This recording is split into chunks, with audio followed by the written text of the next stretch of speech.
I just wanted to share something different with him, a place where we were both foreigners, a sense of remoteness and exploration. I worked on him shoulder to shoulder for months, used every possible technique of persuasion, and all I got were doubts and second thoughts. He always had a bum knee, or was short on money, or his car was breaking down. Eventually, he showed up at the airport just when I was resigned to not seeing him. "So you're coming too?" I asked. "Well, yeah," he replied, shrugging his shoulders. I knew that in the mountains you walk alone even when walking with someone, but I was happy to share my solitude with these companions. We left in early October, when snow was already expected in the Alps, and we landed in a hot and dusty Kathmandu, fresh out of the monsoon season. Since my last visit, the city seemed to have expanded into its wide valley. There were further layers of suburbs, slums, residential neighborhoods, stray dogs, monkeys, beggars, skeletal cows in the middle of the road, children.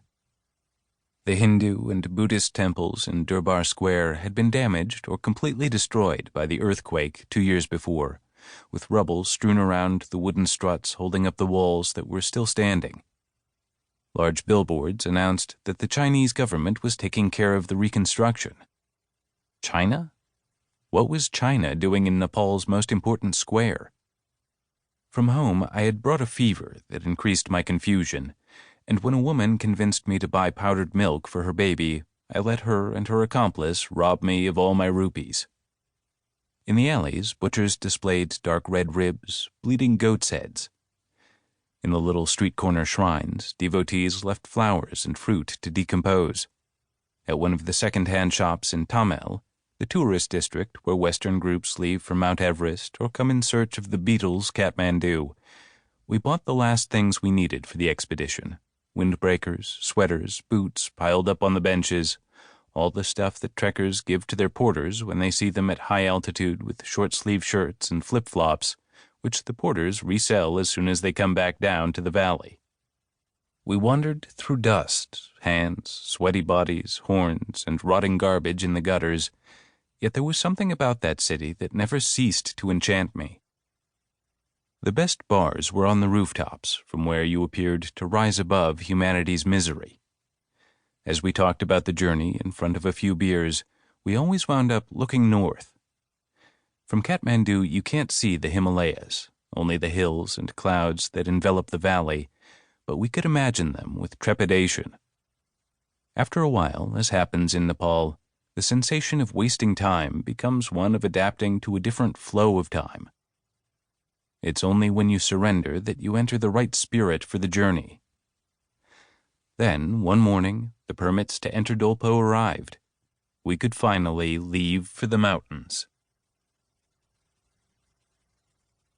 Along the river.